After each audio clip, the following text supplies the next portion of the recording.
Massive tax savings by spending down your IRA first. All right.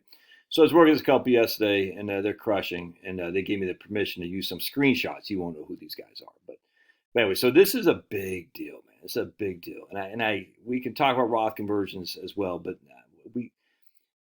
I think a lot of people they love the idea of Roth conversions, and I've contributed to that with my books and videos and whatnot. But remember, the point isn't Roth conversion for the sake of Roth conversion. The point is to get money out of our pre-tax stuff while we're married filing jointly. Right, that's the point. The point isn't to get it tax-free so much as to reduce it. So if you have, for giving an example, let's say we have $1 million right there of tax-deferred stuff. It isn't so much that we want to go over here in a Roth. That's not the end goal necessarily. I mean, it could be, but it shouldn't be. The end goal is really to get this lower. However we get it there, we can do it one of two ways. We can spend it, or we can put it to Roth.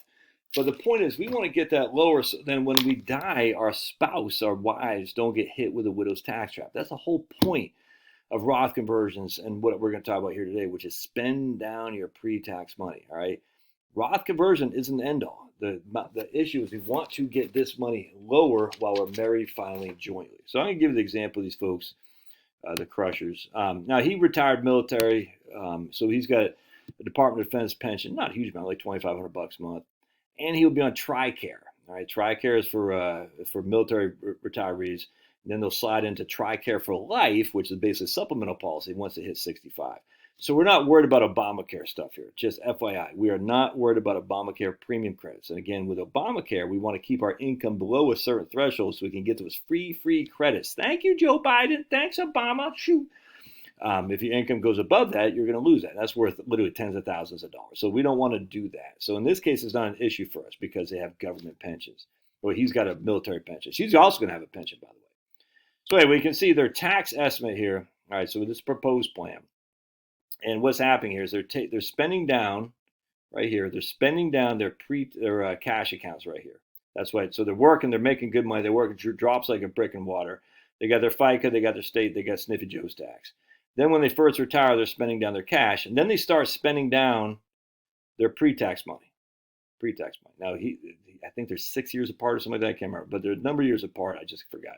That's when he dies, and she's a widow, I guess. And you can see a little bit of jump up in her effective tax rate. So they're always going to be at a basic 20% effective tax rate because they got so much in pre-tax stuff. Now they've been working on the last couple of years, but it's not really going to move the needle too much. I mean, it helps, but it doesn't move the needle too much because they got so much money in pre-tax, and she's got a pretty good pension as well, plus Social Security. So they're never really going to get out from underneath the 12% effective in terms of tax bracket. Essentially, here's a 20% effective tax rate, which is still pretty good when I show you what kind of income they're going to have. So here's the proposed plan. Actually, this shouldn't say proposed. I changed afterwards. But here's the proposed plan. We're actually going to live off our post-tax stuff right here. All right. So here we're going to let me just go back. Here we're living off our cash. Here we're living off our brokerage and our Roth. You can see that right there. We're living off our brokerage and a Roth. And this is what you'd want to do if you're worried about Obamacare premiums. In this case, because we're not, we don't have to worry about this. But now what happens is once the Roth and the brokerage, all right, sweet. Let me pause real quick. The Roth and brokerage are exhausted. Now they're in a 20, 22, and then she's getting up to be a 27% effective tax rate when she's a widow, because that's a widow right there when he dies. So again, we have a decreasing effective tax rate versus an increasing effective tax rate. Let me show you what it looks like in terms of income. Pablo.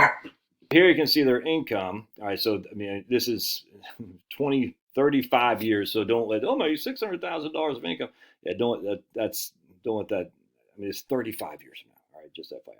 But anyway, they got $742,000 of income when they're married filing jointly, and they pay $177,000 taxes. The income drops by $142,000, but the taxes only drop by $14,000. So because of widow's tax trap, there's a widow's tax trap. And the very next year, her income tax, 2 years from now, is higher than it was when he was alive. Her income is still $100,000 lower, but her taxes are higher than what it was when he was alive. That's what happens if you don't spend your pre-tax money first. This is within spending their brokerage accounts and ultimately their Roth accounts first, all right, because they don't want to pay tax on the front end. They said, we'll defer it to later on. That's the widow's tax trap, part and parcel. We lose $100,000 of income, we pay more tax because a single taxpayer gets screwed relative to married filing jointly. Now, if we do what I say, which is to take your pre-tax money first, you'll see there's still a little bit of a widow's tax trap in terms of there's her tax right here. It took 4 years, 1, 2, 3, 4, to have more tax than when he was alive. And her income is right here, 570. So her income dropped by $80,000, $70,000, something like that, and her tax dropped by about $10,000. So there's still a little bit of a widow's tax trap, but not nearly the extent of right here. Look at this.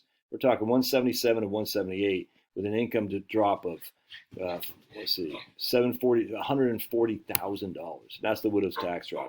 And frankly, the total tax savings in this case, because they're spending down their pre-tax money first, is over $500,000. Not only are they leaving more to their heirs tax-free because they're spending their pre-tax money down, but they're also saving $500,000 of total income tax as well. It's crazy. Let's just look at a 1040 here. I'll show you here. This is this right here is a 1040 for 2039, and you can see right here. Notice there's IRA distributions. There are none. There are no IRA distributions. They got $132,000 of pensions, and again, this is 2039. They got $51,000 or $60,000 of Social Security benefits. No IRA distributions. Why? Because it's all coming from the Roth and their pre-tax. Watch what happens. I mean, because they don't need IRA distributions. Why? Because check this out. Here's their RMD. So they spent all their pre-tax money here, and so there is no RMD, no IRA distributions. Now they come here, and they got $132,000 of pensions, $60,000 of Social Security, $132,000 of pensions, $60,000 of Social Security.